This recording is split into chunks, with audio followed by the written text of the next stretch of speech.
The story starts on a dark and stormy night in an old Chinese house.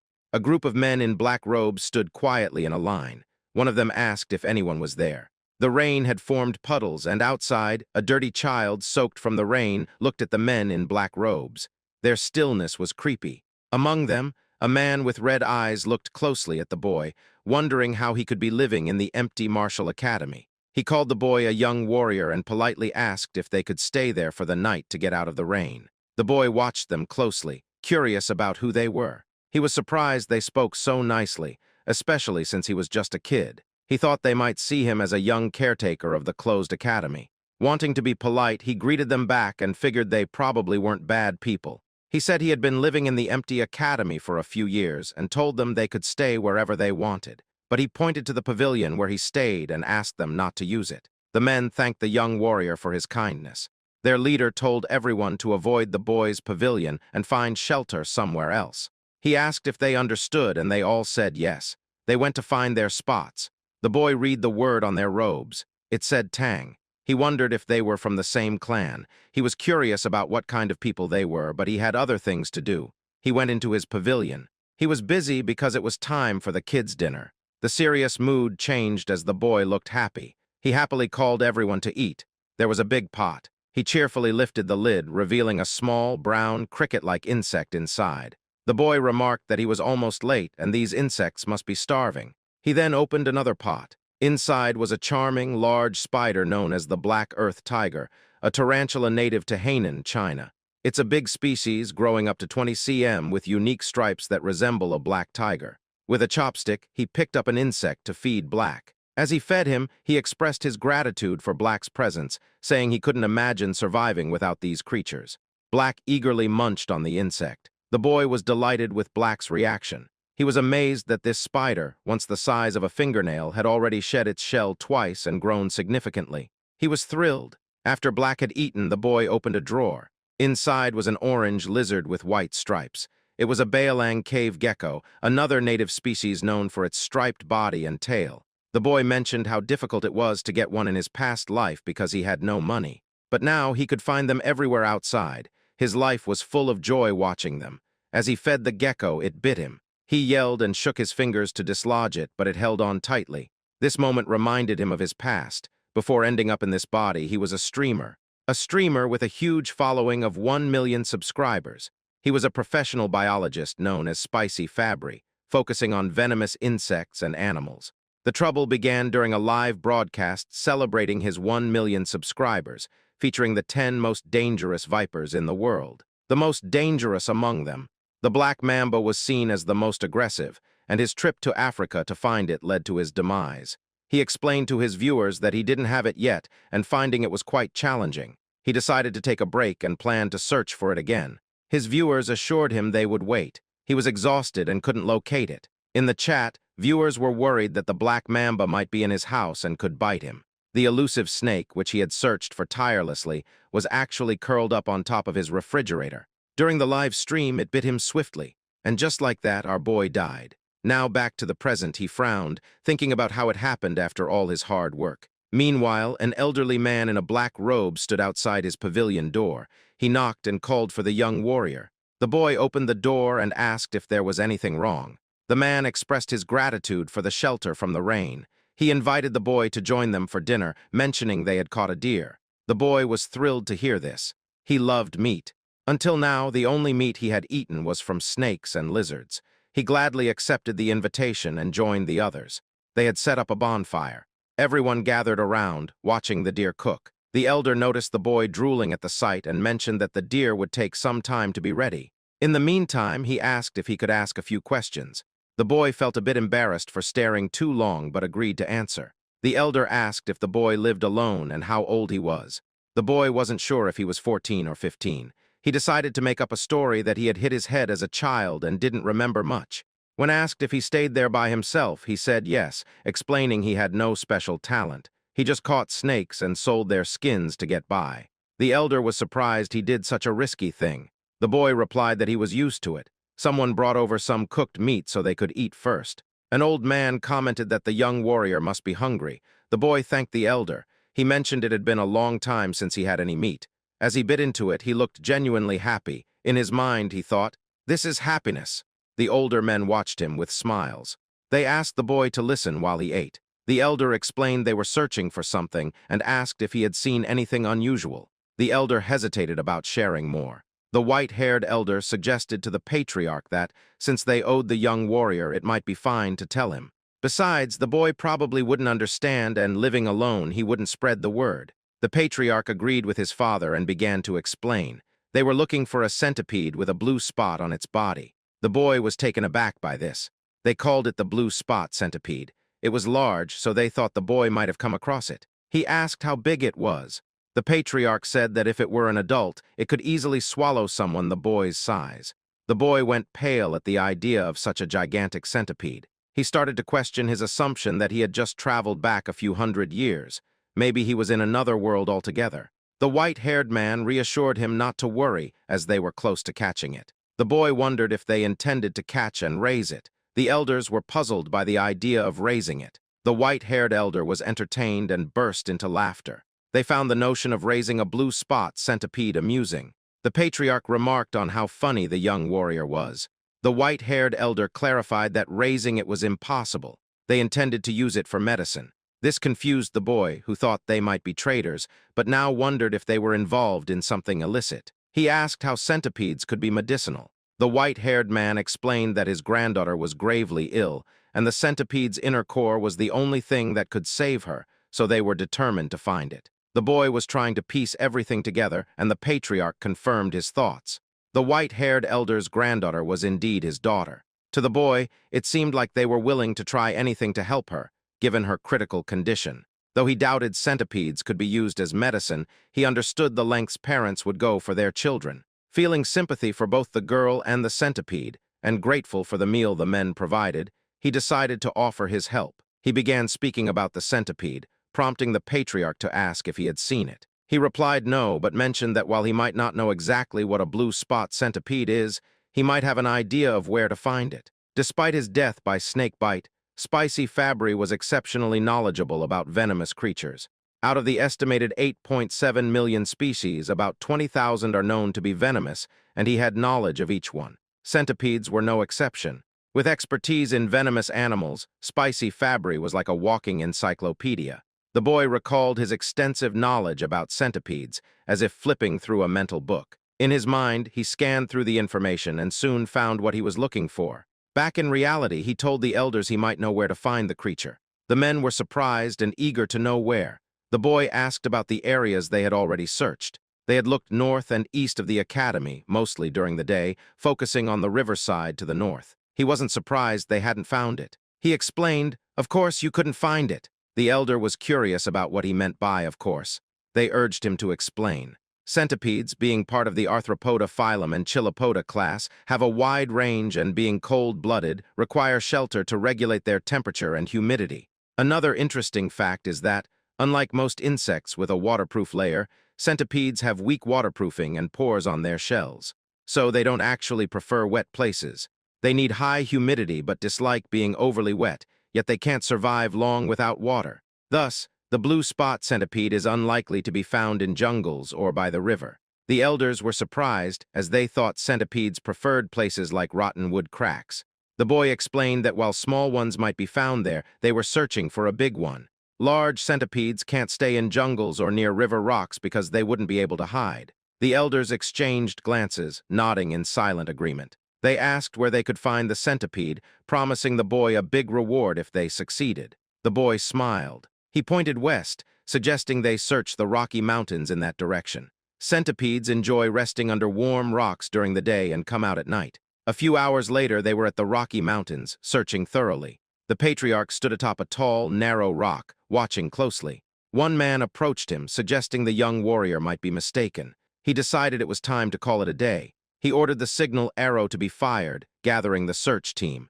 As the arrow flew, the men gathered around a bonfire. Though exhausted, they still hoped the young warrior was right. They wondered why the centipede remained elusive but believed in the boy's intelligence. The patriarch remained silent. Eventually, with a pained expression, he spoke of his daughter, Hueyun, considered the most exceptional talent in the Tang family's history. He questioned if the heavens had abandoned her. Suddenly, someone announced the Grand Patriarch's return. The Patriarch welcomed him back, and they gathered around the bonfire. The Grand Patriarch asked if he had also failed to find the centipede. The Patriarch confirmed that he too had failed. He asked if the Grand Patriarch had the same outcome, and the Grand Patriarch nodded. Hueyun had, at most, 3 months left. He doubted they could find the centipede in just 10 days. Silence fell over the group. The Patriarch suggested exploring the south the next day since they hadn't found any traces there. The Grand Patriarch agreed, noting the lack of traces. This statement sparked a realization in the Patriarch. He laughed heartily, admitting he couldn't believe what he had overlooked. He declared that they were indeed in the right place. The Patriarch asked if the Grand Patriarch had noticed something. The Grand Patriarch replied no, but as the Patriarch mentioned, he hadn't sensed any presence or trace.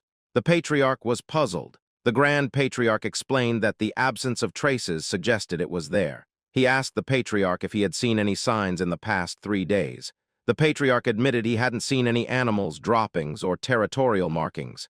That was when the Patriarch understood. The Grand Patriarch clarified that it was exactly as it seemed. It was unusual not to find any animal traces on such a large mountain. The Patriarch considered the possibility of a territorial creature. The Grand Patriarch suspected that other animals had either fled or become prey to the centipede. He patted the Patriarch's shoulder, assuring him that the blue spot centipede was indeed there. They felt hopeful that they could save Hueyun. The Patriarch wore a sad yet hopeful expression of a father. Suddenly, they felt the ground tremble. Alertness spread through the group. Panic set in as cracks appeared in the ground.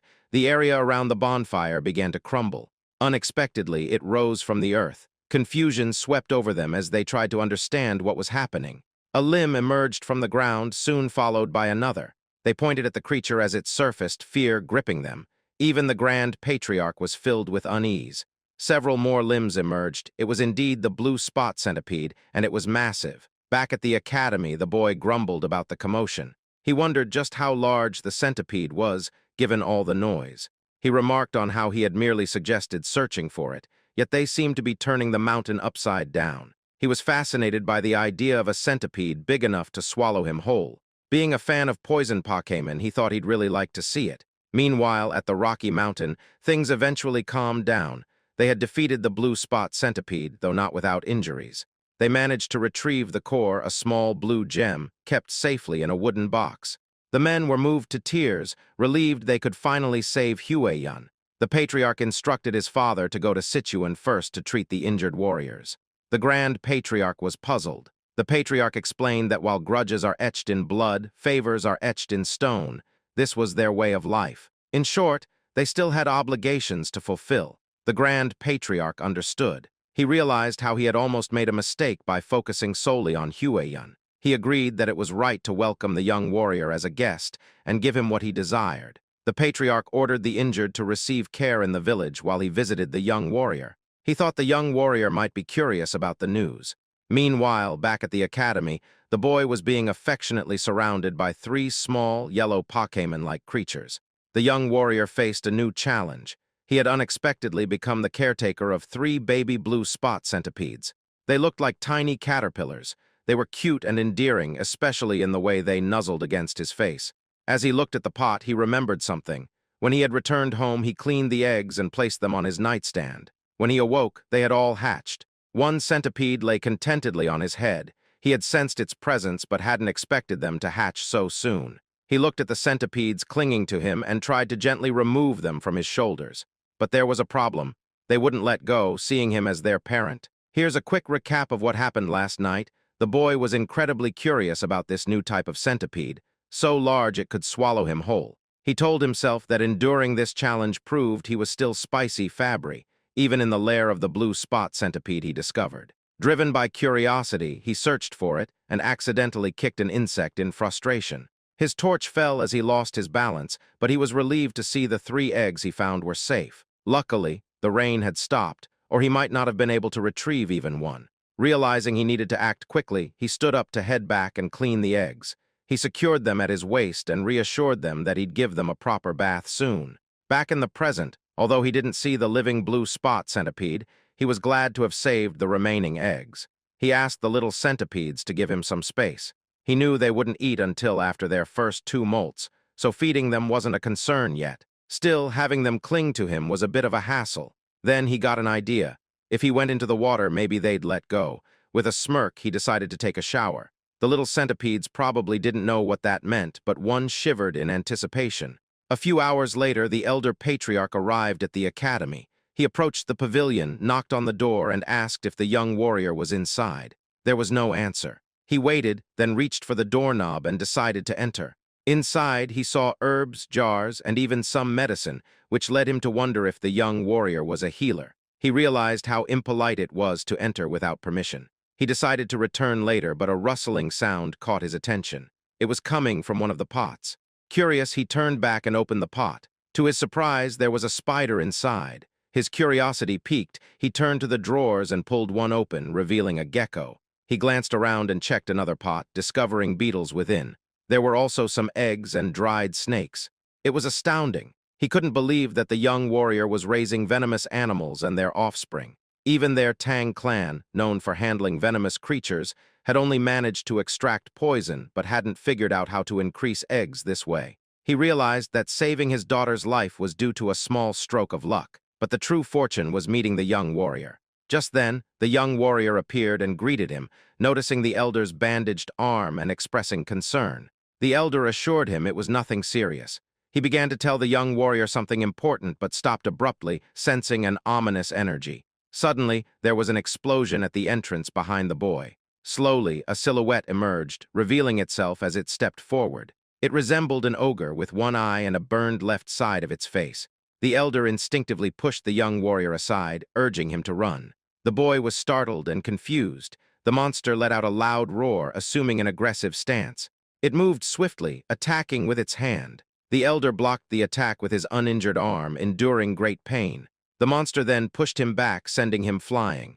Dust filled the air, causing the elder to cough, and he spat blood. He realized the monster's strength was comparable to that of his father. The elder urged the young warrior to run, but as the smoke cleared, it revealed the young warrior being choked and lifted by the monster. The young warrior coughed as the monster laughed loudly. The monster taunted, saying he heard the Tang clan had come to Hainan. No one expected the son of the myriad poison's divine sovereign to be injured and alone. The elder responded that he didn't know who the monster was and asked why they were being targeted, including the young warrior. The monster asked if the elder couldn't recognize him by his face and fist, introducing himself as Blood Hand Rakasa Takanyang. He said the elder's father was responsible for his disfigurement. The elder recognized the name, recalling that Takanyang had been struck by a poison palm and fell off a cliff, yet he survived. The elder pleaded for the young warrior's release, offering his own life in exchange, but Ayang refused. He vowed to kill anyone associated with the Tang clan. Inwardly, the elder cursed the demon, a term for a powerful martial artist causing harm. Ayang showed no intention of sparing the young warrior. The boy's face turned pale from lack of air. Ayang laughed and declared he would die. The young warrior weakly begged for mercy, nearing his limit. Suddenly, 3 pairs of fierce eyes appeared. The little centipedes dashed onto Ayang's arm. It was their moment to shine. These small but fierce centipedes attacked and bit Ayang all over. Ayang was bewildered by the centipedes and dropped the young warrior. Furious, he shouted that even centipedes couldn't harm him. Suddenly, his neck turned violet and he coughed up blood, collapsing to the ground in agony. The young warrior was surprised and confused to see that Ayang had died. He moved away and asked the elder if Ayang was indeed a bad person. The elder, having witnessed everything, was astonished. His jaw dropped, but then he broke into a wide grin, realizing the young warrior was more than just a guest. The elder thought the young warrior should definitely become part of the Tang clan. A few days after Ayang's collapse, someone sighed. The young warrior was tending to the elder, placing a wet cloth on his forehead as he rested. The elder thanked him. The young warrior suggested that instead of thanking him, the elder could tell him where his companions were so he could check on them. However, he realized he couldn't leave the elder alone, and they couldn't call a doctor either. The elder reassured him not to worry, saying he would recover with a few days of rest. The boy was amazed at how calm the elder was after such a serious injury. He told the elder to stop being so nonchalant when he was in critical condition.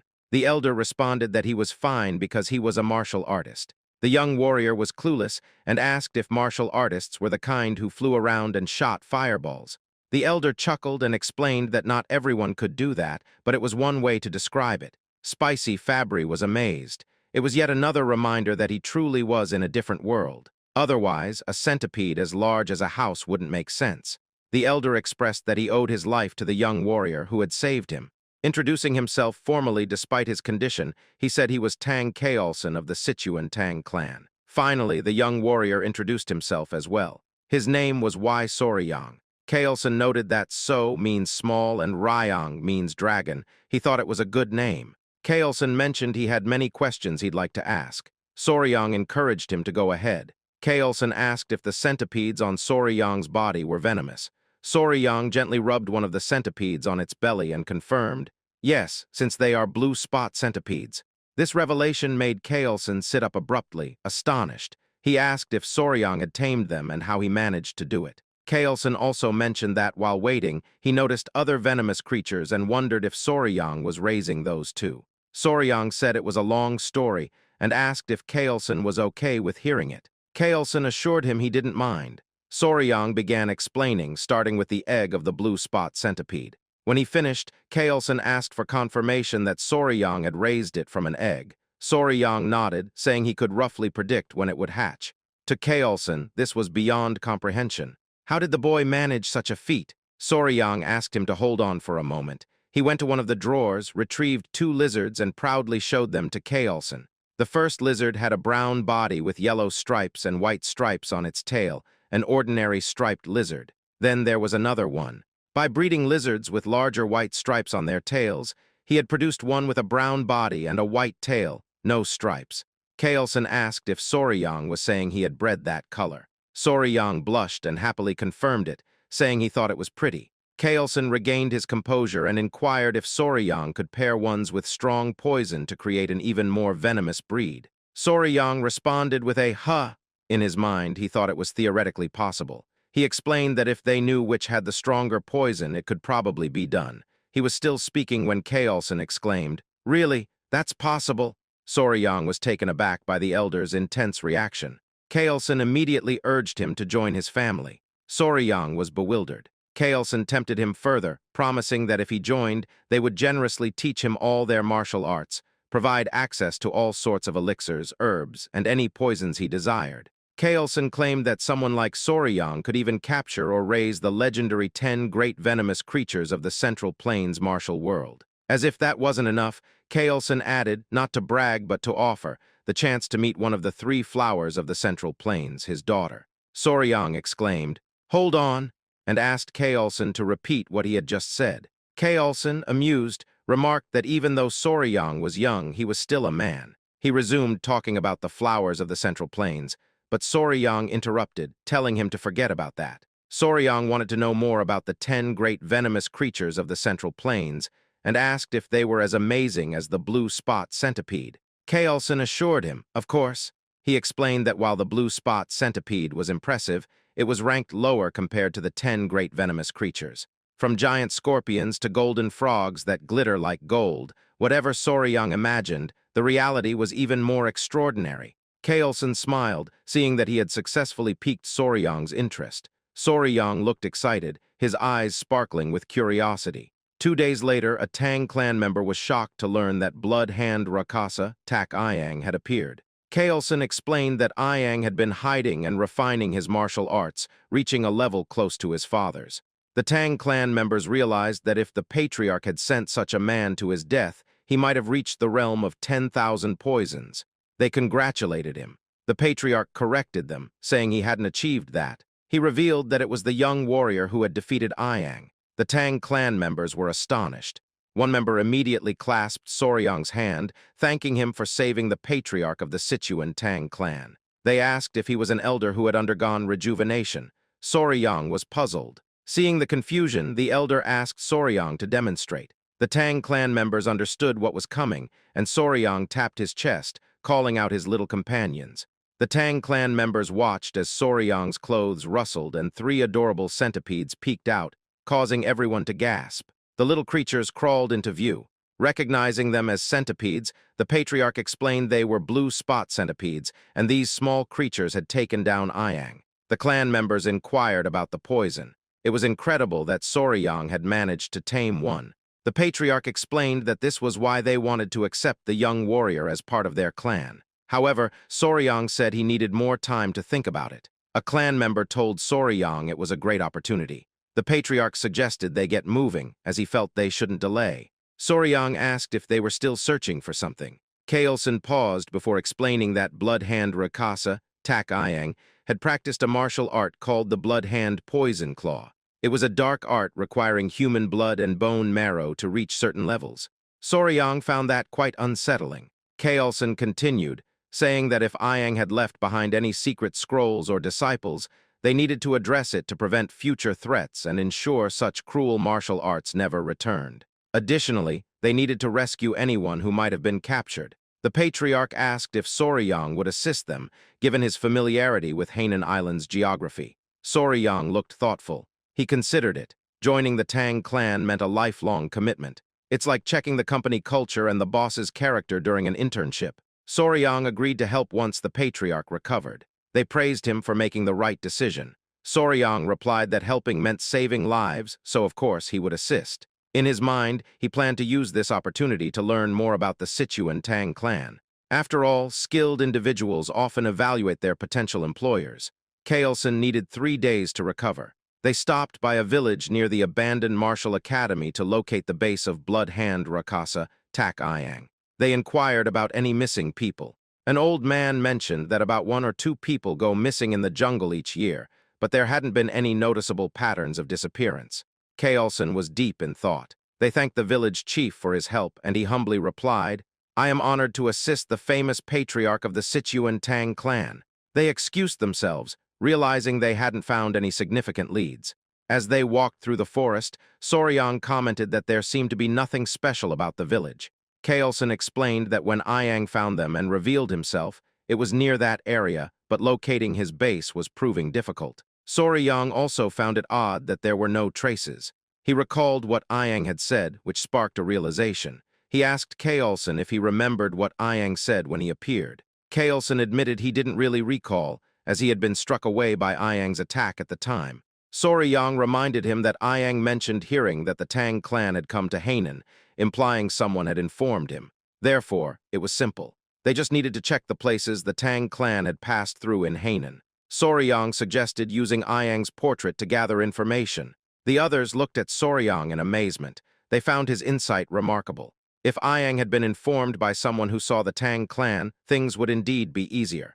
They set off immediately and arrived at a village that seemed gloomy. A Tang clan member reported that, based on what he had heard at the port in Hainan, this village seemed to be the one. The elder noted that it was where the Halai people lived, hoping they wouldn't be hostile. The villagers appeared lifeless. The Tang clan called out to see if anyone was available, catching the attention of a villager. Upon seeing the Tang clan, the villagers asked what the Han people were doing there. An old man, possibly the village chief, approached them. The village chief held the hand of a little girl, flanked by 2 guards, all of whom looked unwell. Kaelson introduced himself. Soryang observed the interaction, noting how weak the child appeared and how lifeless the village seemed. An idea struck him. He noticed that other villagers looked droopy, as if they had taken some kind of medicine. The village chief assured them that no one was missing and nothing unusual was happening in their village. He urged them to leave. The elder began to comment on the disparity between the number of houses and people, but was interrupted by the village chief, who insisted there was nothing to concern themselves with. Once again, they were asked to go back. Kaelson and Soryang were taken aback. Kaelson whispered to Soryang, recalling his earlier comment that the Halai people were supposed to be friendly. Soryang had no response. He noticed the little girl again. She suddenly collapsed. Everyone was shocked. The village chief cradled her in his lap, tears welling up in his eyes. He pleaded with Majin not to leave him, as she was his only remaining relative. He couldn't bear to see her sick, too. Kaelson approached the village chief, offering his limited knowledge in medical arts. He sought permission to help. The village chief asked if it was Central Plains Medical Arts. Kaelson confirmed. Though not a physician, he had some medical knowledge and asked if he could examine the child. The village chief allowed him to proceed. The village chief then explained that a plague had been spreading through the village, causing children to die and healthy people to suffer. Kaelson promised to do his best to help. The village chief expressed his gratitude as they brought the girl inside. He scolded the guards for standing idly and instructed them to guide the physician and his party into the house. They hurried towards the house. Soryang asked a Tang clan member if the elder knew medical arts as well. The man confirmed. He explained that the Tang clan's martial arts involve dealing with poisons, making them proficient in medicine. Since martial arts begin with understanding one's body, some knowledge of medical arts is necessary. Soryang initially thought they were an assassin group that used poison. He considered that if he joined the Tang clan, it would be beneficial to learn medical arts instead of the frightening poison arts. The man added that they sometimes capture wicked individuals, inject them with poison, and observe the reactions. Soryang's expression was amusing as he interpreted this as human experimentation. The more he imagined it, the more uneasy he felt. The village streets were deserted. Inside one of the houses, someone sighed. Kaelson explained that he had transferred some of his energy to stabilize the girl's breathing. The village chief thanked him profusely, pleading for the life of his only granddaughter. Kaelson mentioned something odd about the child's pulse and asked if she had a weak heart from birth. The village chief explained that she had been sick for half a year. Besides his granddaughter, others in the village had also fallen ill with what they called a mysterious disease. This was why he had urged them to leave earlier. Kaelson offered to provide good medicine for the heart and asked for the villagers to be gathered so they could try it. The village chief was overcome with emotion, thanking him sincerely. Soryang observed Kaelson closely. Later that night, a Tang clan member walked with the patriarch, acknowledging his hard work tending to the patients. The patriarch thanked Gyupi. Pai inquired about the symptoms. Kaelson explained that the symptoms were quite unusual: lethargy, swelling in the eyes, light fever, and irregular pulses. Those with severe symptoms all had heart problems. Kaelson asked where Soryang was, and Pai replied that Soryang, likely exhausted from helping all day, had fallen asleep. He had left him in his room. Kaelson agreed, noting that Soryang had been following them without knowing any martial arts, which would naturally tire him out. Kaelson decided to check on him, and Pai offered to lead the way. They entered the room, finding Soryang sleeping soundly on the bed with his 3 centipedes resting in a basket. Kaelson peeked through the door. Noticing something, he immediately entered and raised his hand towards Soryang. His hand came down heavily, waking Soryang with a sting on his cheek. Kaelson was glaring at him. Soryang, confused by the sudden action, instinctively moved away, cradling his sore cheek. He gritted his teeth, growing angry, and demanded to know why Kaelson had done that, complaining about the pain. The elder apologized, explaining that there was a bug on Soryang's face and he had tried to catch it. Soryang found this hard to believe, but Kaelson asked him to listen. He explained that he had stopped by to check on Soryang before sleeping and had noticed a bug on his face.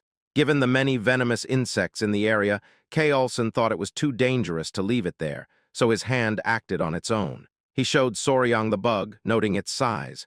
Soryang was surprised to see it and then had a realization. He confirmed with Kaelson that although the patients exhibited various symptoms, they all had arrhythmia. Kaelson affirmed this. Soryang then identified the cause of the town's illness, pointing to the bug and saying it was the kissing bug, a species from the Reduviidae family. The kissing bug got its name because it often bites around the eye or lip area, sucking blood quietly, even more so than a mosquito. This is why they're also known as vampire or assassin bugs. While the bugs themselves aren't venomous, their stomachs are full of harmful parasites. When they bite, people can easily get infected through their excrement, leading to trypanosomiasis, also known as Chagas disease. This disease ranks 7th among the most deadly to humans. Soryang asked the village chief if the village dogs also showed symptoms similar to humans, like running out of breath easily. The village chief confirmed this and asked if the bug was responsible. Soryang affirmed it was. The chief asked if this meant they could save his granddaughter. Soryang said it was possible with the right medicine. Kaelson grinned. He asked Pai for his opinion, and Pai acknowledged the young warrior's true value. Soryang noticed their exchange and wondered what was going on. They reminded him that they were from the Sichuan Tang family. Soryang looked puzzled, and Kaelson repeated the statement. In his mind, Soryang wondered, so what? His expression was both annoyed and confused, which was amusing. Kaelson explained the concept of gu, described as venomous parasites or witchcraft, created by evil men in China. These men used the bugs to inflict pain or control others.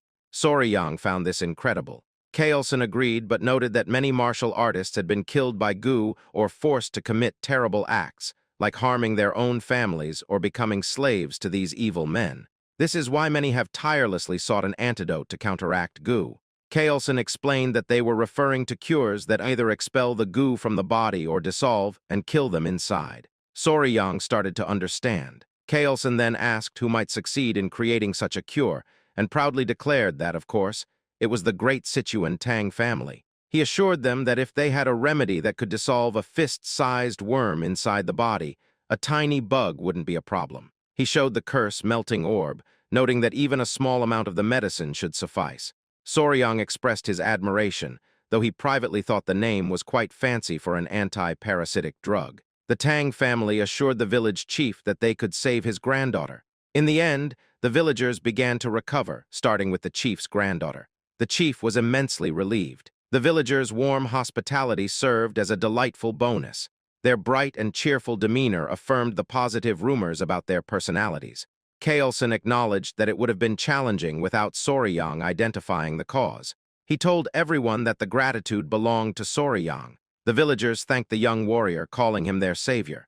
Though the Tang family's medicine cured the villagers, Kaelson gave all the credit to Soryang. Seeing Soryang receive the thanks warmed Kaelson's heart, as if he were being thanked himself. Soryang was moved by this. The villagers celebrated, tossing Soryang into the air repeatedly. Later, the village chief whispered to Kaelson about their earlier conversation at the village entrance. Kaelson asked what it was about. The chief referred to the villagers with missing people. Kaelson remembered and asked for details. The old man, wishing to repay their kindness, shared a strange story he heard. Among the village women, one was from another village and told him about a tragedy a few years back where people disappeared. They believed they had found a lead. Kaelson asked the location of the village. The chief said it was a small village to the west. Upon arrival, they were greeted by the stench of corpses. They knew they were in the right place. Kaelson observed the scene. Corpses, trash, and bugs littered the area, with poison lingering in the air. Pai warned Soryang not to look due to the gruesomeness, but Soryang had already seen it all. A man pointed out something unusual, a gold chicken foot. It was pecking at the corpse of a snake. Just kidding. It was a mysterious bird. The bird had a golden tail, and its body was a mix of purple, pink, and black. It looked almost magical. One person couldn't bear to see the bird dishonoring the dead any longer and picked up a rock to throw at it. Kaelson tried to stop him, but it was too late. The rock missed, but they caught the bird's attention. The man was furious, but Kaelson placed a hand on his shoulder, cautioning him that something felt off. The bird spread its wings, releasing a miasma into the air. Soryang was taken aback as he watched the miasma melt the skeletons. Someone grabbed Soryang by the mouth to protect him. Kaelson quickly ordered everyone to run while covering Soryang's mouth and nose. He explained that the creature was a jianiao, which means poison-feathered bird. After escaping to safety, the group gathered around Kaelson. He described the bird, noting its 5-foot wingspan. Its beak was sharp and bronze-colored, and its body was covered in purple feathers. When it spread its wings in anger, everything around it turned black and died, poisoned by its presence. It had a golden crown on its head, giving it a truly regal appearance. Kaelson identified it as a Gen or Jianiao. Soryang's eyes lit up with enthusiasm as he asked if it was one of the 10 great venomous creatures. Kaelson confirmed it was. He explained that the Jianiao occupied the top position among the great venomous creatures, known as the king of all venom. Soryang was thrilled. In his mind, even the venomous insects and snakes of Earth seemed tame compared to this creature. He marveled at how biochemical weapons seemed to roam freely in his current world. Kaelson mentioned that the Jianiao seemed to have been drawn there by snakes carrying venom. It said that the Jianiao only eats the heads of venomous snakes.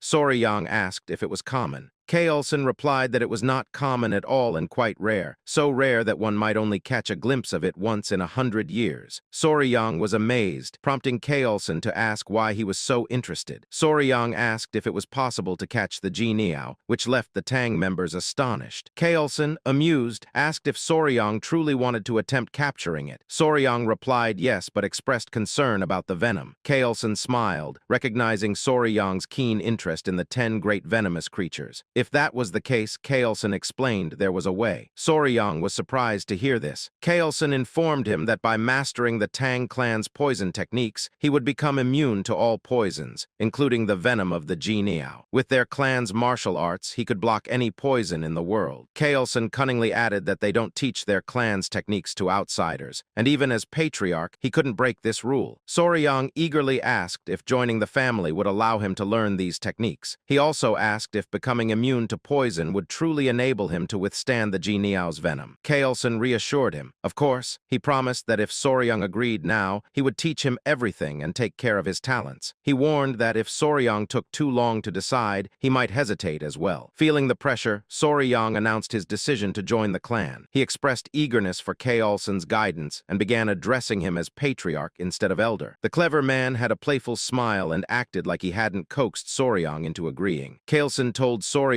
that from now on, he's part of their family. Back at the old place, signs of Bloodhand Rakshasa Takun-yang showed up in a cave. There were footprints too. They called the leader and gave him a notebook found in the cave. Kaelson looked through it and confirmed it was the secret technique of the Bloodhand Poison Claw. Soryang felt uneasy because it was written in blood. Kaelson decided to leave. Soryang asked if they were heading to Sichuan. Kaelson said it was the best choice since they had the blue spot centipede's core and the manual. Soryang asked if they could stop by the academy to free his friends. Kaelson agreed since Soryang also needed to gather his belongings. They set off, but when Soryang looked back, he noticed something. He pointed out that there was something over there. They checked it and saw a shiny purple feather from the Jianiao. They all stared at it, thinking. Kaelson picked it up and told Soryang he'd keep it as a gift for joining their family. Soryang seemed very interested in it and thanked him. Kaelson replied that everything was fine except for how Soryang addressed him. He suggested changing the title after the ceremony. Soryang wondered if it was like an initiation ceremony. Meanwhile, at the Tang clan, the Grand Patriarch Tang Musong, who had left earlier, finally arrived. He was tired but didn't rest. Instead, he asked about Huayan. The Tang members helped him inside quickly. They told him she was still holding on. The door opened. He immediately called out to Huayan. The people inside were surprised to see him. He told his daughter-in-law that he had the medicine now. He took out the core of the blue spot centipede. Seeing his success made the daughter-in-law cry. They got ready to give the medicine to her. Musong felt sad seeing her in pain. It was a close call and he was glad he rushed back. The daughter-in-law urged him to give the medicine right away. Musong helped his granddaughter take it. A blue glow surrounded her. Musong checked her pulse with his finger. They all hoped she would open her eyes. They watched her, waiting. Meanwhile, Soryang felt tired. He had heard the Central Plains were vast, but didn't expect them to be this big. From Hainan, they took a boat to Hangzhou. Then they passed through Nanjing after a journey lasting over a month and a half. Finally, they arrived in Sichuan. At the Sichuan Tang clan's residence, Pai happily told Soryang they were at the Sichuan Tang clan. Soryang's mouth dropped open. They stood at the entrance. They told him the entire mountain belonged to the Sichuan Tang clan. That's why it's called Tang Clan Mountain. Soryang swallowed hard, taking it all in. The Tang clan members came out to welcome the patriarch. Soryang was surprised by how many there were. He wondered if all these people were from the Sichuan Tang clan. Among them, a girl in a red dress rushed towards them. She called out to her father. It was Huayan. Tears flowed down her face as she was just happy to see her father again. Meanwhile, Soryang was captivated. Kaelson was relieved to see his daughter alive. She hugged him tightly, apologizing. Soryang couldn't believe her beauty. He had a fling with a celebrity before, but had never seen someone with such a bright aura. Kaelson told Soryang he had someone he wanted to introduce to him. Kaelson introduced his daughter, Huayan, to Soryang. Soryang was stunned. He asked if this was what Kaelson had mentioned before. Soryang said something about weeds or grass reminded Kaelson of a flower. Huayan blushed. Kaelson told Soryang that the girl next to him was the flower he had dismissed. Soryang was at a loss for words. He remembered their talk about the flower and felt embarrassed. At that moment, he realized he had made a mistake. He never thought he missed the chance to have such a beautiful partner. The only daughter of the Sichuan Tang clan was also known as the venomous flower, Tang Huayan. She carried a hidden emotional burden from a young age. She overheard some old men discussing her talents. They doubted her skills, but her beauty was remarkable enough to be one of the 3 flowers of the Murim. They talked about finding her a suitable son-in-law. One of the old men mentioned he suggested the patriarch take a second wife, but the patriarch refused, which puzzled him. When Huayan heard this, she knew her parents were right. She wanted to prove herself to the clan elders by excelling in martial arts. She wanted to show she could contribute to the family even if she wasn't a man. But rushing things led to mistakes. If someone is impatient, they can lose their way. That impatience caused a heart demon, leading to a key deviation. Then Huiyin woke up. At that time, the Grand Patriarch, her mother, and 2 others were by her bedside. Her mother looked relieved that she was safe. Tears fell from Huiyin's eyes. She cried and apologized to her mother. She wanted to be useful to the clan, but she had lost all her inner ki. Her grandfather called her a brat and asked if she was doing this because she felt guilty for making her father and grandfather worry. He mentioned how she had reached the level of 100 poisons that she wanted so much. He told her to stop crying and cheer up. She got confused when he mentioned 100 poisons. She looked at her aura, which was glowing, and asked her grandfather about it. The Grand Patriarch told her he had a story to share. It was about a mysterious young warrior who not only saved her life, but also gave her the inner kai of 1,000 poisons, not just 100. In the present, Huiyin asked about the weed. Soryang had no reply. Again, he felt embarrassed for calling Kailson's daughter a weed because he was so caught up in the story of the 10 great venomous creatures. He told himself to reflect on this. He tried to brush it off, saying the patriarch took the joke too far. He told her it was nice to meet her. It was amusing how the clan members smiled as they watched the 2 young adults meet. Soryang introduced himself and said he knew she had been sick, so he was happy to see her healthy now. Huiyin told him it was nice to meet him too. She introduced herself as Huiyin, also known as the venomous flower, and thanked him for saving her life, promising to never forget his kindness. Soryang was captivated by her beauty. Kailson asked Soryang what he thought. Soryang was surprised when he heard a voice in his head, assuming it was some kind of sound transmission. Kailson asked if Soryang agreed that his daughter was beautiful, and if he wanted to get to know her better. A little while later, Soryang relaxed in a large bath. The centipedes were peacefully resting in a basket. Soryang felt exhausted and thought he might collapse. He looked worn out. Then he noticed something. He smiled at the centipedes. One centipede woke up and smiled at him. Normally, the centipedes wouldn't fall off, but when he told them hot water was bad for them and suggested they stay in the bucket, they went in as if they understood. He found it mysterious. It seemed like they could understand him. Kailson mentioned that they react to killing intent. 2 centipedes were now awake and watching him. He joked that he felt embarrassed with them staring at his naked body. The 2 centipedes then hid inside the bucket, which amused Soryang. He remembered Pai saying the centipedes were spiritual creatures. He made a mental note to find out more about spiritual creatures later. He pondered it. He couldn't calm down after what Kailson said. He knew he had to leave soon. At another pavilion, the family gathered around the table. The Grand Patriarch, the Patriarch, his wife, and daughter were there. Kailson announced he'd give the East Wing room to the young warrior. This room was part of a traditional Chinese residence for couples. The Grand Patriarch asked if the young warrior was truly that talented. The Patriarch confirmed, saying they thought they met by chance, but it was the person, not the encounter, that was special. He explained that the warrior's knowledge of venomous creatures was extraordinary, and he had even killed Ayang. Additionally, he had encountered legendary spiritual creatures like the poison-feathered bird and had hatched the blue spot centipede eggs himself. The Grand Patriarch noted that the Patriarch had found a treasure. Their attention turned to Huiyin. Kailson told his daughter he wanted the young warrior as his son-in-law and asked for her thoughts. Huiyin considered what that meant. Then she understood and fell silent. She wanted to prove she could be even more helpful to their clan now that she had the 1,000 poisons constitution. She replied that she was a member of the Tang clan and understood what her father was saying, but she told him that whether the young warrior deserved her was something she needed to find out for herself. Then she ran out of the room, making it an awkward moment. In Kailson's mind, the young warrior should be cautious. As beautiful as his daughter is, she also has sharp thorns. Huiyin ran quickly. She felt hurt. Now that she had the 1,000 poison constitution, if she stopped there, the elders would never recognize her. She decided to thoroughly evaluate what kind of person the young warrior was, from his qualifications to his personality. Meanwhile, Soryang was thinking about what he should do. He knew she might hold a grudge against him. He asked his kids, the centipedes, for advice. Suddenly, Huiyin appeared, shocking him. She looked stunning. She asked him to excuse her for a moment. She was in a hurry and asked for his hand. He gave it to her like a dog giving a paw to its owner. Then he blushed. He said he didn't know why she was in a hurry, but suggested doing such things after getting to know each other better. He shyly mentioned there's an order to such things. Huiyin asked what he was talking about. Then she realized, and her face turned red like a tomato as she corrected him, saying that wasn't her intention. Soryang felt cold and disappointed upon realizing it wasn't what he thought. There was an awkward silence. Huiyin sighed. She clarified again that it wasn't what he thought. She just wanted to check his pulse. She guessed that he misunderstood because of her sudden request. Soryang felt embarrassed. She sat beside him, apologizing for appearing suddenly and acting rudely. She told him that he's young and not yet of age, but he seemed thoughtful, so she planned to explain what was going on. She started explaining, and Soryang listened closely. From what he heard, it felt like a medieval drama. As the only direct descendant, Huiyan constantly dealt with the schemes of the branch families. To ensure the family line continued, the elders planned to find a capable son-in-law. They even considered how Soryang's status might change if he joined the family. Huiyan apologized in advance, as there was something she needed to confirm. She told him that even if things didn't go well, she had no intention of treating him poorly. She acknowledged him as her benefactor and wanted to treat him as a guest or like sworn siblings. Soryang extended his hand. He told her he understood, so she was free to confirm whatever she needed. She observed him. She took his hand and placed her fingers on his pulse. A blue aura began to surround her. She explained that the Tang clan's martial arts weren't something just anyone could learn. Some people could accept toxins into their bodies and master the techniques, while others couldn't. That's why their poison techniques required gradually adapting to poisons as internal energy grew. Only by accepting them all could one achieve mastery. The poisons had tiers. It started with 5 poisons, then 10, 100, 1,000, and finally 10,000 poisons. Fortunately, Soryang's body was capable of learning the poison techniques, but it was only at the 10 poisons level. This meant his body could handle only 10 types of toxins. Having a 10 poison body was impressive, especially for someone not born into the Tang clan. Soryang was shocked. Huiyan continued to explain that in terms of skill, it would place him at the level of a first-rate martial artist, the highest level someone without innate talent could achieve. She decided to take her leave. He saw her off. Soryang thought about having a 10 poison body. He turned pale, realizing it might mean he couldn't catch the Jianiao. For Soryang, this was a serious matter. A few hours later, someone stepped out of the bath. It was Huiyan, and it was quite a sight. She noticed that ever since she took the blue spot centipede's inner core, her body emitted a strange scent, even though she bathed several times a day. As she got dressed, she wondered if it was some kind of punishment for speaking ungratefully to the one who saved her life. Meanwhile, Soryang was deep asleep. In his dreams, he talked to someone who thanked him for his kindness. It was Huiyan. He asked if he was dreaming. Huiyan answered that it might feel like a dream, but it wasn't. This Huiyan explained she borrowed the appearance of the girl who consumed her inner core to avoid startling him. She introduced herself as the mother of all those creatures, the blue spot centipede. Soryang struggled to understand. 3 little girls approached him. He figured they were her babies. He asked how she appeared in his dreams. She explained that she was killed without mercy, leaving her children behind, and her grudge reached the heavens, causing her spirit to linger in the inner core. She added that, while cursing from within the body of the girl who consumed her core, a chance to resolve her grudge arose, allowing her to appear in his dreams. It was because he brought all her children with him. Soryang realized he had unintentionally been part of the blue spot centipede's demise. He didn't mean to, but he felt involved in her death. He watched her. She asked if he could fulfill one request for her. He agreed and promised to do whatever she asked. She requested that he take care of her children until they were fully grown. Soryang was puzzled since centipedes are supposed to become independent after molting twice from their mother's body. The mother centipede explained that her offspring remained dependent on the Kai from her inner core until they shed their shells twice. Afterward, they needed the true Kai of other beings to grow. Soryang asked if this meant the babies needed to stay with Huiyan since she consumed the inner core. The mother centipede informed him of the circumstances. She revealed that she had cursed the girl so her body emitted a foul odor, ensuring no man would approach her and preventing her from having children. In exchange for lifting the curse, the mother centipede proposed that her children absorb the Kai from Huiyan's inner core. She hinted that Soryang might also win Huiyan's heart this way. Soryang thought about it, then smiled and replied that it didn't feel right to him. He didn't want to take advantage of Huiyan's challenging situation. The mother centipede admired his honor and asked how he planned to tackle the challenge. She noted that Huiyan was looking for a strong man and that she couldn't provide the inner core of the 10 great venomous creatures for him. This gave Soryang an idea. He asked the centipede to trust him. He assured her that he would handle it and things would work out. The next day, Soryang and Huiyan sat side by side. Huiyan now understood that the smell from her body was due to the blue spot centipede's inner core. Soryang confirmed this and explained that if she attached the centipedes to her body every few days to let them absorb the Kai, the smell would naturally fade. Huiyan hesitated but asked if it was okay for him to help her without expecting anything in return. She knew he could easily ask for compensation. Soryang smiled and said he couldn't bring himself to exploit a woman's difficult situation. He refused to be that shameless. Huiyan was surprised by his response. She felt guilty and said she wouldn't continue accepting his kindness without offering something in return. She began to take her father's words seriously. Seeing Soryang, she realized there were things more valuable than talent or martial prowess. Soryang mentioned he had been thinking too. He recalled when she said he had 10 poison bodies and could absorb only 10 types of toxins. Soryang had an idea idea if he could only take in 10 types of toxins, he should aim to fill those slots with the toxins of the 10 most venomous creatures of the Central Plains. Huion was surprised by his ambition. Huion interpreted Soryang's ambition as a desire to become the strongest under the heavens for her sake, which made her blush. For Tang Huion, known as one of the 3 flowers of Murim and the venomous flower, this was the first time a man had made such a bold gesture toward her. Blushing, she asked Soryang if he realized what he had implied. Soryang replied that he didn't. Huion explained that the path he was considering would be incredibly tough and challenging. It might take 10 years, 20 years, or even a lifetime to achieve such a feat. Soryang's expression turned grim as he wondered if it would indeed take that long, while Huion's cheeks remained flushed. Huion mentioned that Soryang was 15 years old, and in 3 years, when he came of age and was ready to marry, if he managed to succeed in dealing with even one of the 10 great venomous creatures by then, she would be impressed. She shyly suggested that if he succeeded, there might be a possibility of a wedding. She then cheered him on and, embarrassed, dashed away. Soryang was puzzled and called out to her. She turned back and asked if he had something more to say. He suggested she get treated and stay for a couple more hours. Embarrassed, she returned. He reassured her that there was nothing to worry about since the little centipedes wouldn't bite. He gathered his centipedes and told them to go to their mom instead of their dad. Hearing that made Huion blush even more. She questioned the use of dad and mom, but Soryang quickly clarified that it wasn't what he meant. Meanwhile, Kaolson, his wife, and Museong were gathered at the table. They discussed how the extraordinary talent of the young warrior seemed not to have won Huion's heart yet. Museong asked if they had seen them that morning, noting that it seemed like something was happening between the two. Huion's mother remarked that it appeared Huion had turned Soryang down. The men pondered this. Museong stated that forcing a marriage wasn't the right approach, and that it would be better for them to develop feelings naturally. Huion's mother suggested that Huion take charge of the young warrior's martial arts training so they could spend more time together and grow closer. Chiolson thought it was a good idea. Museong mentioned that they should see if the elder healer sage could grant the purifying elixir of marrow and essence. If the young warrior's aptitude was low, the elixir could enhance it. Chiolson was surprised by this suggestion, noting that it hadn't been possible for Huion, so they shouldn't get their hopes up. Museong agreed. At that moment, Huion was outside the door. She announced herself to her father. Chiolson asked what brought her by at that hour. He invited her in. She blushed, not expecting to see all 3 of them there. She came with something to say, blushing again. In one burst, she declared that she would do as her father suggested. Chiolson was taken aback and asked what she meant. Huion's mother invited her to sit and gently inquired if she meant that the young warrior had caught her interest. Embarrassed, Huion struggled to speak. Chiolson was curious about the sudden change, especially when they thought she wasn't interested before. She began talking about the young warrior, explaining that Soryang had promised to become the greatest in the world for her. He had made such a promise to her. Chiolson was intrigued. Encouraging her to continue, he listened as she explained that Soryang, despite his innate talent being at the level of 10 poisons, vowed to overcome this by defeating the 10 great venomous creatures for her sake. Museong found this amusing. Chiolson was surprised and Museong laughed, commenting on Soryang's courage. Huion's mother was impressed. Finding a suitor like that was rare. She explained that although her heart was willing, she had told Soryang she would only agree to marriage if he could capture one of the 10 great venomous creatures before he came of age. She wondered if he understood her response. Her father joked that she should have set the bar at capturing at least 3 creatures. Her mother commented that men aren't always the sharpest when it comes to such hints. Huion asked if she should go clarify it to Soryang. Her mother advised against it, saying that if Soryang doesn't realize they've already given their approval, he'll just work harder. Museong suggested treating him as a prospective son-in-law while acting as though they're still undecided. They expected that with all his efforts, he would naturally become part of the family. Meanwhile, the mother centipede praised Soryang for impressively winning over Huion's heart. He replied that it was all about having guts and perseverance. She smiled warmly at him, calling him her benefactor and informing him that it would likely be her last act. Her resentment had been resolved, and her soul would soon ascend to the afterlife. She offered to do anything possible for him before she left. Soryang thought for a moment and asked if he could see her true form. She felt shy but recognized it as a reasonable request, thinking he might have a weakness for lust. She revealed her shoulder and was about to strip. Soryang quickly asked if she really needed to take it off, which made her blush even more. She asked if she should refrain. Soryang clarified that wasn't what he meant. The children amusingly covered their eyes. He explained he wanted to see the appearance of a blue spot centipede. Realizing her misunderstanding, she felt horrified. Smoke enveloped the area, and then she revealed her true form. Soryang gasped at the sight, excited and happy to see her in her natural state. He was amazed by her size. He asked if he could touch her, already doing so as he marveled at her waterproof body and imagined her movements. He inquired about her legs, venom's strength, eyes, and antennae, all while eagerly examining her. Soryang was so passionate about examining the centipede that the children, still covering their eyes, looked really cute. He was so enthusiastic that he even wanted to touch her fangs. She warned him it was dangerous, but he insisted. This made the blue spot centipede a bit worried. She started to wonder if her daughters would be okay with this man, as she sensed his touch was anything but ordinary. It was both funny and odd how Soryang drooled as he caressed her. Later, Cheolson met with Soryang over a cup of tea. He informed Soryang that he had heard everything from Hueun, and thus Soryang would be treated as their son-in-law. Soryang mentioned he thought he was supposed to wait 3 years. Cheolson interrupted, saying the wedding would naturally occur when Soryang came of age. Soryang tried to clarify, but Hueun's mother enthusiastically welcomed him into the family, introducing herself as his mother-in-law. Museong was pleased too, stating that Hueun had found a suitable match and their clan would prosper even more. Soryang looked at Hueun, confused by the sudden acceptance when there were supposed to be conditions for marriage. He thought they might have accepted him without much discussion. Deciding to go along with it, he said he looked forward to everyone's guidance. Soryang was puzzled when Museong suggested to Cheolson that they should get started immediately. Cheolson informed Soryang that before he could learn the Tang clan poison arts, there was something they needed to show him. Soryang asked what it was. The elders smirked, and Cheolson revealed it was the Hall of 10,000 Poisons, something he was sure Soryang would love. They had been waiting for this moment, for Soryang, as a family member, to take his first steps into the Hall of 10,000 Poisons, a treasured tradition for the entire family. Soryang addressed Museong as grandfather and expressed his eagerness. Soryang was excited, assuming it was a place where 10,000 kinds of poisons gathered. But as he looked at Hueun's profile, he couldn't help but be in awe of her beauty. Soryang remembered the saying that beauties are best admired from the side, and at that moment, it felt like a photo shoot come to life. He blushed, which amused his in-laws. They smirked knowingly. Cheolson joked that at this rate, Soryang might wear out his daughter's face, pointing out that Hueun was his woman now, yet he gazed at her so absent-mindedly. His mother-in-law remarked that Soryang seemed completely smitten with Hueun. Both Hueun and Soryang turned red. Hueun told him to watch where he was walking, and Soryang stuttered a reply of agreement. A short while later, they stood before a large door. 2 men with bulging muscles stood proudly on either side. They reminded Soryang of Yupin and Ipin for some reason. A man in the Tang clan's robe stood in the center and welcomed the Grand Patriarch. Museong ordered them to open the gate, as he intended to show his grandson-in-law the Hall of 10,000 Poisons. The men complied. In his mind, Soryang noted how the security seemed absurdly tight for something out of the Middle Ages. The man in the black robe announced the opening of the gates, and the 2 muscular men exerted all their strength to push open the heavy door. The man in black remarked that the gate was opened quicker that day. Soryang was surprised by this observation. Once the gate was fully opened, the 2 muscular men looked exhausted. The man in black invited them inside. Cheolson glanced at Soryang briefly. As they walked through, Soryang felt compelled to look at the tired, muscular men. To offer some consolation, Cheolson explained that the iron gate was forged from Kunyu steel, sourced from the southern wilderness. Even opening the gate was considered an honor. They arrived inside the hall, a treasure trove where the Tang clan of Sichuan stored all its poisons. Called the Hall of 10,000 Poisons, it held exactly that many poisons. Museong cautioned Soryang to be careful and not touch anything recklessly. Soryang assured him he understood. He also confirmed if the hall indeed contained 10,000 poisons. Cheolson explained that the poisons are meticulously categorized, including paralysis poisons, sleep poisons, and many more. The elders enjoyed teasing the young couple. It was clear when Cheolson asked Hueun to explain the poisons to Soryang, knowing he would enjoy hearing it from her. Embarrassment washed over Hueun and Soryang as they blushed. Nonetheless, Hueun took on the task. Hueun took Soryang's hand and led him to the Tang clan's strongest poison. The elders watched their interaction with fondness. She started by pointing out the Kai dissipating poison. This poison is feared by martial artists because, once inhaled, it renders their energy unusable. She advised Soryang to be extremely cautious. She also showed him the elementary canal necrotizing poison, spirit-destroying poison, bloody pulp poison, and 7-step soul-snatching poison. She explained that while all these are potent, the Tang clan's strongest poison is something else entirely. She handed him a small seed, leaving Soryang puzzled. In his mind, he compared it to a tiger bean. Hueun explained that it's the most powerful poison in in existence, aside from the venoms of the 10 great venomous creatures. She added that it's a plant symbolizing the Tang clan, called the seed of the castor plant. Soryang was intrigued by its castor seed. He thought of ricin, a highly potent toxalbumin, where just 2 milligrams can be lethal to an adult. It was famously used in the umbrella assassination of Bulgarian dissidents during the Cold War. Ricin is a poison 100,000 times stronger than cyanide. Soryang remarked that it's the poison closest to the Tang clan's ideal, colorless, odorless, tasteless, and formless. That's why they named it the rarest and most precious of all poisons, the golden poison. When used to kill, it's known as a golden death. Huayan told him to remember that the strongest poison isn't the one that inflicts the most agony or causes the most gruesome death. The strongest poison is the one that kills silently, swiftly, and without leaving a trace. Huayan shared that the Sichuan Tang clan's poison arts strive for this ideal of stealth and certainty. In Soryang's mind, they seemed like a clan of assassins. Museong told them that was enough for now and invited Soryang to see the venomous beasts he had been eager to see. Museong even offered that if Soryang was interested, he could oversee their care, with the clan providing full support for anything he needed. To Soryang, this translated to them supporting his hobby, which made him look very excited. As they were about to leave, the patriarch was urgently called. Pai arrived, panting from running. They asked him what was the matter. Pai said the patriarch needed to head to Black Tortoise Pavilion immediately. The patriarch asked why. Pai started to explain about the clan elder, but Museong cut him off in anger, demanding to know what those bastards were up to now. Soryang wondered if they were referring to the branch family members Wian mentioned. Pai informed them there were 2 issues. First, the medicine sent to the Sichuan city lord didn't work as expected, and he sent back a letter full of complaints. Before Pai could reveal the second issue, he glanced at Soryang, who sighed. Pai then revealed it was about the Hall of 10,000 Poisons, and Museong anticipated that rumors were already spreading. They decided to leave for now, but not without Museong insisting that Soryang accompany them. At the Black Tortoise Pavilion, the elders noticed the patriarch and began complaining about the critical decision he made on his own. They protested his choice of pairing Huayan with an orphan of unknown origins. This triggered Chialson. He was displeased with them, referring to Soryang as an orphan with unknown origins. Chialson began emitting a green aura from his body, questioning if they were insulting his son-in-law. The elders of the clan insisted their concerns were valid. Museong, clearly agitated, declared that he was the one who made the decision and asked if they had a problem with it. The elders were taken aback and turned to the Grand Patriarch, hoping he would reason with the patriarch. They argued that entrusting the management of the 10,000 poisons to an outsider with unproven abilities was absurd. Museong reiterated that he had given his approval. During this exchange, Huayan was conscious of Soryang and whispered an apology to him. Soryang initially thought, "Goodness," he sighed, realizing she was worried about him when it should be the other way around. Everyone was surprised when they heard Soryang speak up, saying, "Excuse me, sorry to interrupt your conversation." He proposed that since the issue stemmed from doubts about his abilities, he should demonstrate his skills to prove himself to the clan elders. The elders were caught off guard. Soryang suggested he could resolve the issue with the Sichuan city lord to prove his worth. Huayan asked him in a hushed tone what he was trying to do. Soryang wasn't typically the type to step forward and cause a fuss, but he wouldn't let anyone disturb his peaceful life as a pet owner. He had left the elders speechless. Eventually, they became agitated and lectured him for interrupting the elders' conversation. They challenged him, asking if he even knew what the Sichuan city lord's letter said before barging in. They called him an insolent nobody and reported him to the clan head for daring to meddle. The elders used this opportunity to argue for a son-in-law from a respectable, established martial clan instead. Chialson's wife was starting to get annoyed. Inside, Soryang thought about how these old codgers sounded more absurd the more they talked. Back when he was Spicy Fabry, he had more than 1 million total subscribers and over 3,000 viewers per stream on average. He pointed out that it seemed the elders still refused to recognize him as the son-in-law of the Sichuan Tang clan. In essence, Soryang was still considered a guest. With Spicy Fiber's large fan base, he was used to handling disruptive trolls who caused chaos without reason. Soryang emphasized that he had saved the precious daughter of the Sichuan Tang clan, Lady Huayan. Moreover, he had defeated Bloodhand Rakshasa, Takun Yang, and saved the patriarch's life. He challenged the elders, questioning if insulting a guest and benefactor was part of the Sichuan Tang clan's etiquette. Inside, Soryang knew the malice he faced from the elders was nothing compared to the trolling he dealt with as a streamer. It was almost cute by comparison. The elders were embarrassed and admitted they had spoken hastily and out of desperation. In his mind, Soryang found them pathetic. The Grand Grand Patriarch was impressed by Soryang. One elder suggested that claiming to have taken down Taekun was too much. The Patriarch affirmed Soryang's claim, showing them a document. The elder gasped upon seeing it, and their jaws dropped when they realized it was the Blood Hand Poison Art's secret manual. Written in blood, it was authentic and belonged to the blood sect. The Patriarch encouraged Soryang to show the elders the spotted centipedes. Soryang gently tapped his chest, inviting the elders to look. The 3 baby spotted centipedes emerged happily. The elders felt uneasy at the sight. The Patriarch explained that they were offspring of the blue spotted centipede and proudly shared that his son-in-law was raising them. He recounted how these little ones were the ones who bit Taekun to death. The elders were incredulous, confirming with the Patriarch that the young warrior had indeed managed to control a blue spot centipede. The Patriarch, Soryang, and Gyup had devilish grins as they teased the elders. Chiolson pointed out that referring to Soryang as a young warrior was a sign they hadn't accepted him as his son-in-law. Soryang even managed to warn them jokingly that if they bit, they'd end up as black and lifeless as Taekun.